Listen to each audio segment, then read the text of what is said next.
você já ouviu falar da BlackRock? Eu acredito que provavelmente não. E isso não é por acaso.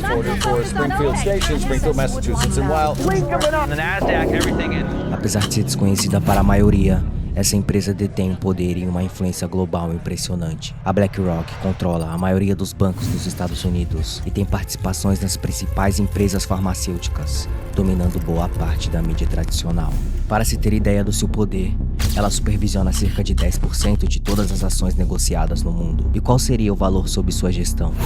Incríveis 10 trilhões de dólares. Quase metade do PIB dos Estados Unidos. Essa magnitude é tamanha que até governos como dos Estados Unidos e da China recorrem a BlackRock em tempos de crises econômicas.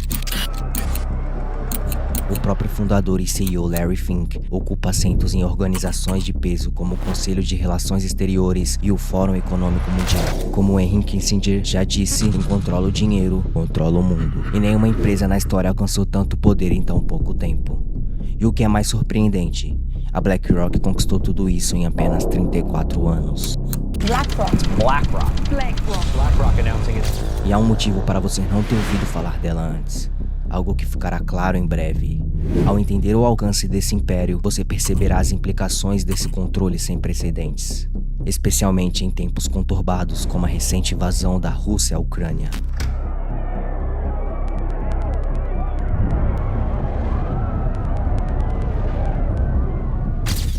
Nomeadamente a sede do Departamento de Polícia e a Universidade.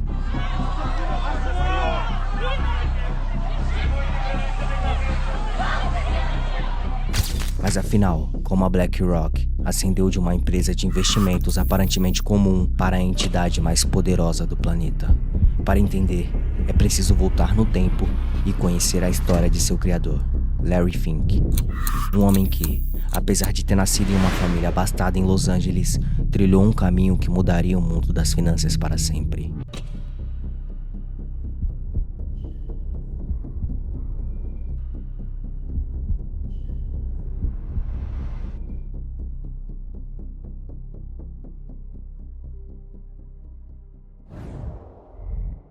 Larry Fink nasceu em Los Angeles em 1952 e desde cedo demonstrava uma ambição insaciável. Nos primeiros anos, ele se dedicou à política, conquistando o diploma em ciência política pela UCLA, mas logo percebeu que o verdadeiro poder não estava nos corredores do governo, estava no dinheiro. Decidido, Fink direcionou seu foco para o setor financeiro e imobiliário. As it's been said, my name is Ken Lewis and I'm Chief Executive Officer of Bank of America. I came from a very modest beginning. My mother raised my sister and I, so a one-parent family, and she was a nurse. Durante a faculdade, ele mergulhou no universo da elite econômica, como membro exclusivo do secreto Clube Kappa Beta Phi, ao lado de nomes como Michael Bloomberg e executivos da Goldman Sachs. Essas conexões seriam cruciais para seu futuro. Sua carreira deslanchou no First Boston, um banco de investimentos em Nova York, onde ingressou no departamento de títulos hipotecários. Ali, Fink não apenas brilhou, ele prosperou, gerando mais de $1 bilhão para a empresa e se tornando um dos funcionários mais bem pagos. First Boston in 1976. I was the first Freddie Mac bond trader, and so the mortgage market was just at its infancy. And then in 1982, we had the ability to put a PC on our trading desk. Before that, you had no ability to put a computer on that trading desk. Parecia questão de tempo até que fosse coroado CEO. Sua especialidade: investimentos complexos e pouco compreendidos pelo mercado. Mas por trás desse sucesso reluzente, uma armadilha estava se formando e apenas ele sabia como desarmá-la.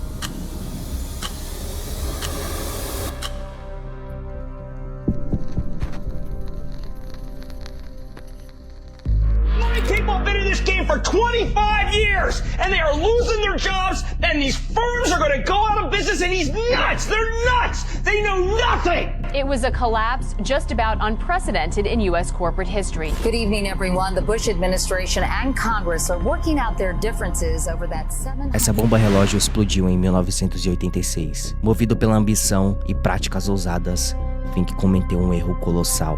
Perdeu 100 milhões do banco em poucos meses. Toda a reputação que havia construído desmoronou, e ele foi sumariamente afastado do First Boston. A dominação global, que parecia ao seu alcance, tornou-se uma fantasia distante. Mas se tem uma coisa que Larry Fink não faz, é desistir. Transformando o fracasso em motivação, ele prometeu tornar a gestão de risco sua prioridade.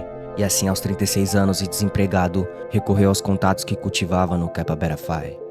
Em 1988, nasceu a BlackRock. O crescimento foi meteórico. Em apenas 5 anos, a empresa saltou de um valor de 5 milhões para mais de 8 bilhões de dólares.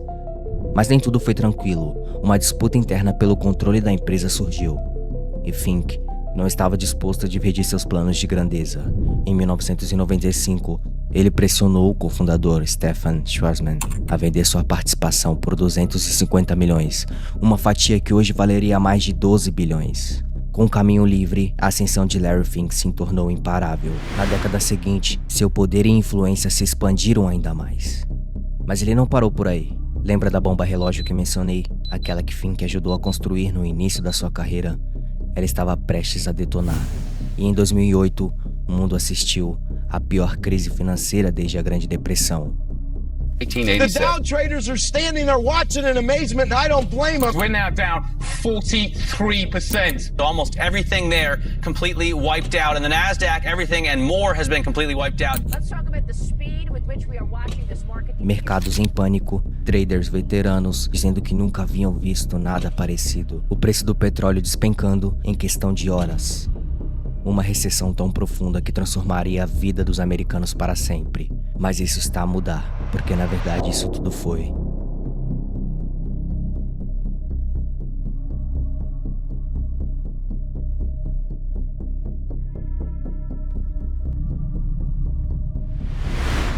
Sob a liderança de Larry Fink, os títulos hipotecários que ele mesmo ajudava a popularizar se tornam o estopim da crise de 2008.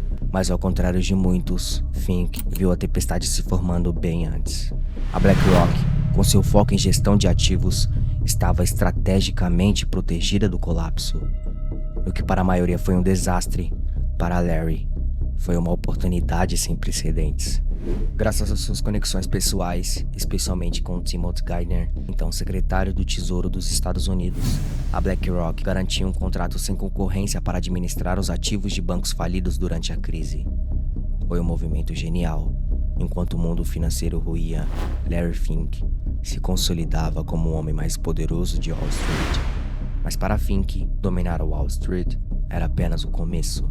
Como expandir esse negócio para governos e para a economia global? A resposta veio como um novo produto financeiro, ETFs, Exchange Traded Funds. Apesar do nome técnico, o conceito é simples. Esses fundos investem em um conjunto diversificado de empresas de um setor ou mercado específico, oferecendo estabilidade e retornos consistentes. Não demorou para que esses produtos se tornassem extremamente populares. E é claro, a BlackRock liderou essa revolução. Fink, sempre com um olhar para o futuro, percebeu o papel que a tecnologia desempenharia na economia.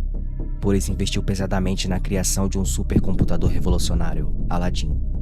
Um sistema capaz de analisar vastas quantidades de dados e identificar os investimentos mais lucrativos. O resultado: o Aladdin passou a gerenciar mais de 20 trilhões em ativos para a BlackRock. Dafür hört das Unternehmen BlackRock jeden Grashalm wachsen. Eines der größten Computersysteme der Welt mit Namen Aladdin rechnet in Millisekunden die ökonomischen Folgen eines Ereignisses aus. Ein gewaltiger Wettbewerbsvorteil. BlackRock verkauft ihn als Dienstleistung an andere und hat so die Kontrolle über noch einmal 15 Billionen $. Risikoabschätzung, ein Riesengeschäft. BlackRock weiß... Com essa ferramenta poderosa e recursos praticamente ilimitados, a BlackRock ampliou ainda mais essa influência, exercendo ainda mais controle sobre a economia. Agora eles estão completamente ligados aos governos.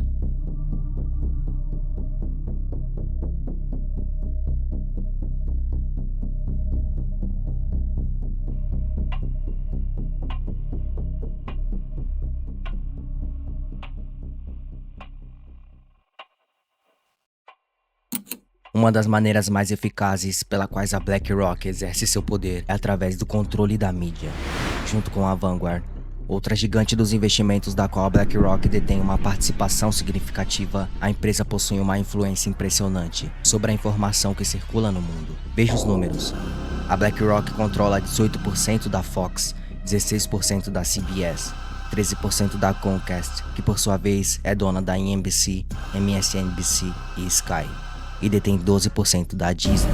Isso significa que, antes que qualquer uma dessas corporações tome uma decisão importante, elas precisam considerar a influência da BlackRock. E a situação se repete com as gigantes da tecnologia. A BlackRock é o maior investidor institucional em empresas como Google, Facebook, Twitter, Amazon e muitas outras.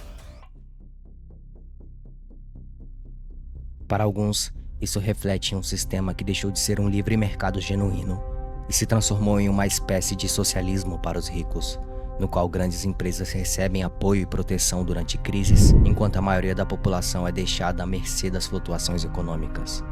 As consequências desse sistema incluem sociedades mais desiguais, polarizadas e desiludidas, em que a cultura e a política se tornam cada vez mais genéricas, distantes e dominadas por interesses corporativos. Se a trajetória atual continuar, empresas como a BlackRock poderão definir os rumos das décadas e além, moldando um futuro em que cidadãos se sintam cada vez mais impotentes diante de instituições que parecem grandes demais para ser contestadas.